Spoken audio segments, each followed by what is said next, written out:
نعرہ تکبیر، نعرہ رسالت، کل ایمان، نعرہ حیدری، حسینیت، حسینیت، یزیدیت، یزیدیت ہے ہماری درسگاہ، ہے ہماری درسگاہ، حق کا سیدھا راستہ، حق کا سیدھا راستہ، نعرہ حیدری۔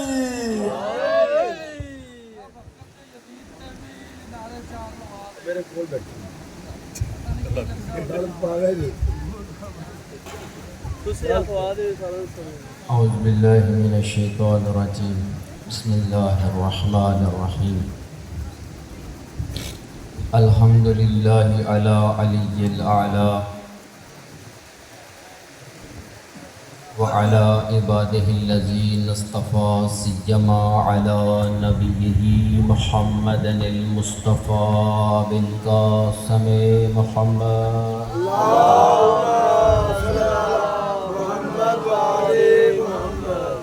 وأهل بيته أعلام الهدى واللعنة على عداوتهم من يوم عداوتهم إلى يوم لقاء الله، اما بعد فقد قال اللہ تبارک و تعالی فی کلامہ المجید و فرقانہ الحمید، بسم اللہ الرحمن الرحیم، اذ تمشی اختک فتقول علی من یکفلہ بر محمد و آل محمد صلوات۔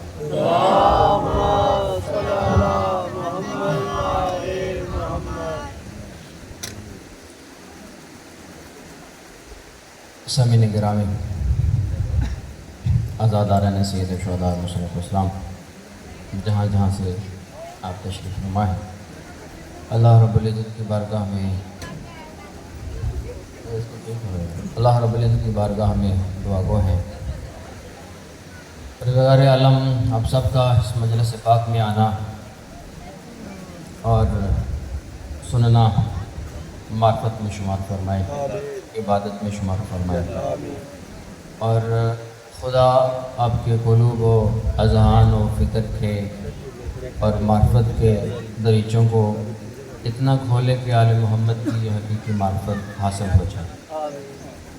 اپنی اپنی دعاؤں کی قبولیت کے لیے، مجلس کی قبولیت کے لیے، ظالمین جہان کی نصر و نابودی کے لیے، مظلومین جہان کی نصرت و مدد کے لیے، اور اپنی اپنی حاجات کی برابری کے لیے، بیماروں کی شفا یابی کے لیے مل کے ایک باواز بلند صلوات پڑھیں۔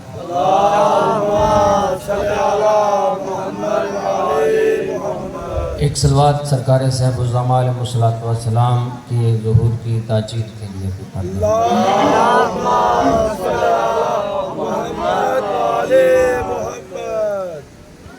سامعین گرامی، ذکر کو شروع کرنے سے پہلے میں چار مصرے سید شہداء کی ہستی کے لیے ہدیہ کرتا ہوں۔ شاعر نے کیا خوب کہا ہے کہ انسان نہ کریں گے جو تیرے حق میں تکلم، انسان نہ کریں گے جو تیرے حق میں تکلم، آہوں کی صدا دے گا غنچوں کا یہ تبسم، اور ماتم کی صداؤں میں بدل جائے گا پرندوں کا یہ ترنم، دنیا یہ نہ رہے گی مگر اسلام رہے گا، اے حسین ابن علی بہرحال تیرا نام رہے گا۔ نعرہ حیدری، اے حسین ابن علی تیرا نام رہے گا۔ دنیا والے اگر تیرا ذکر نہیں کریں گے تو کیا قدسی کم ہیں، فرشتے کم ہیں، حور العین کم ہیں، اور ہم تو اس دنیا سے ابھی مانوس بھی نہیں ہوئے کہ یہ کتنی بڑی دنیا ہے، لیکن یہ مطالعے سے یہ سامنے آیا ہے کہ اس دنیا میں ہزاروں کہکشاں ہیں، اور ان ہزاروں کہکشاؤں میں ہزارہ